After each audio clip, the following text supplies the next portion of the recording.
This video is on gut health and inflammation. So first things first, when we think about gut health, yes, it's about our digestive health, but it's also about supporting our immune system and the regulation of our mood and our emotions. So when you're thinking about your gut, it's not just about the food you eat and how well you digest it, it's also about immunity and mood regulation. Now, what can we do to support our gut health and keep inflammation in the body low? Well, the first thing we can do is remove any potential triggers or irritants. Now, I'm going to come back to that because we're going to whip through these things first and then come back to that more complicated subject. But mindful eating, you'll have all have heard of this. What does that mean? It means relax before you eat. If you sit down to eat and you're stressed, or you're not even sitting down, but you're eating on the move between meetings, stood up, walking around, you're going to be in what's called sympathetic. It's your body's fight or flight state, and your digestive system is impaired when you're in that state. So try to relax, do a minute of regulated breathing, close your eyes, relax, put your body into parasympathetic, your rest and digest state, support that digestive system.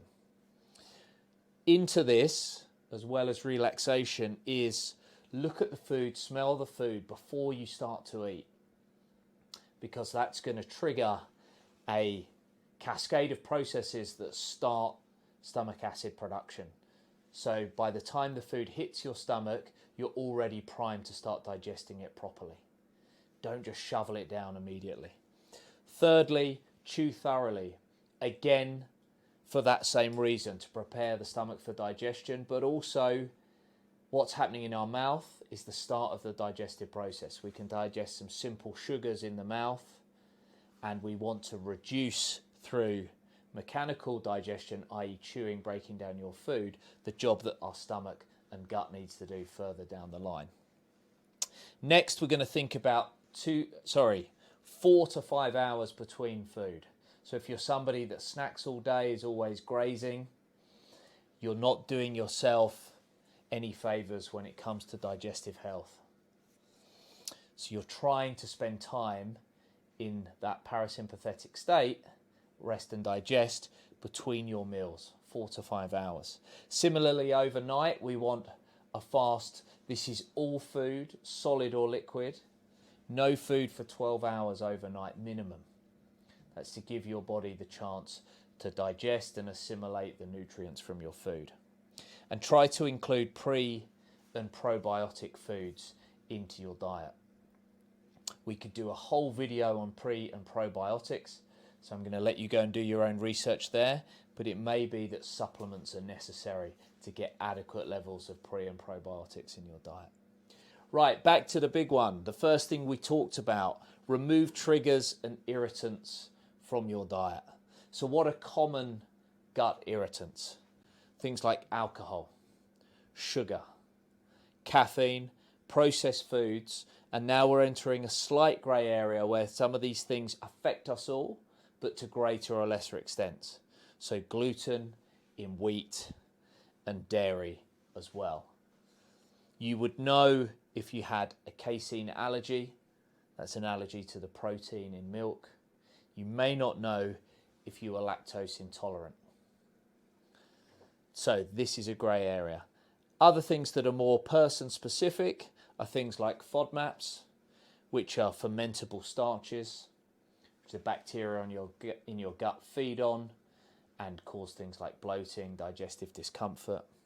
Histamines, some of us can break them down perfectly easily, others can't, they cause problems. Certain preservatives, things like sulfites and sulfates in processed foods, in things like wine, particularly white wine, can cause issues.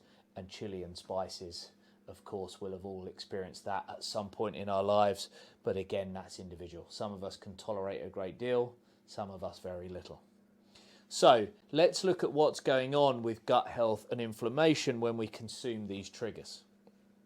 Well, this section here on the left, this side of the red dotted line, this is a healthy gut. What's going on here? We've got nice proliferation of commensal, which is kind of beneficial, healthy gut bacteria. We've got large particles of food that are passing through the gut wall as they should be in small entities and then shuttled into our cells so our body can utilize them properly. But look here, what's happening here? We've got maybe some commensal or good bacteria, but some other bacteria that in too great a quantity starts to become pathogenic.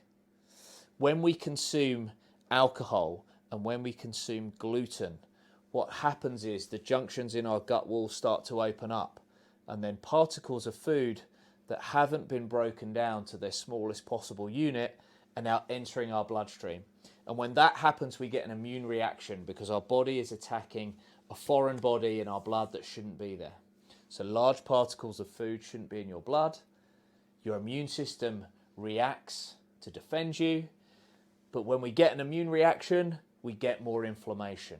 And it's a vicious cycle because the more inflamed you are, the more your gut will start to open up and let those larger particles of food through.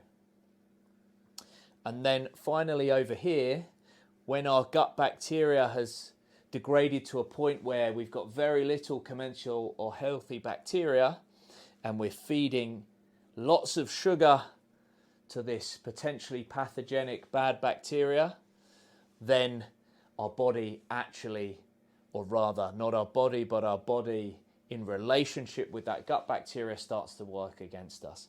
We start to take more of the calories from the food we eat, which if we can't utilize, and the vast majority of us won't be able to utilize them, they get laid down as body fat.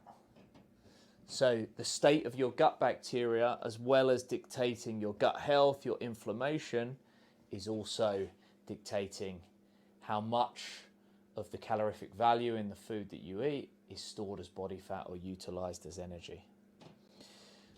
So in summary, gut health is three things. It's digestive health, yes, but there's also an immune component, because when these gut irritants open junctions in our gut that are larger than they should be, we get an immune reaction, we get inflammation. And there's also the mood and emotional regulation piece, which we haven't touched upon a lot here. Again, it's another separate video. But when our gut environment isn't functioning as it should, we're not breaking down our neurotransmitters, things like serotonin, dopamine, that are important for mood regulation and emotional regulation. They're not being broken down and synthesized as they should be. So now our mood and emotions are out of whack, in line with our poorly functioning gut. If you recognize any of these things as triggers, or you're not sure what triggers you, but you know you're experiencing some of those symptoms, like bloating, maybe some pain and discomfort, irregular stools, any of these things, or it's more mood related and emotional, or you're regularly suffering from coughs and colds that you really should have protection against, then think about the gut cleanse, the 21-day gut cleanse that we run here, because you're going to eliminate these foods, and then on reintroduction you're going to know what's affecting you. But elimination is also going to show whether there are food and gut health related causes behind your symptoms. Thanks.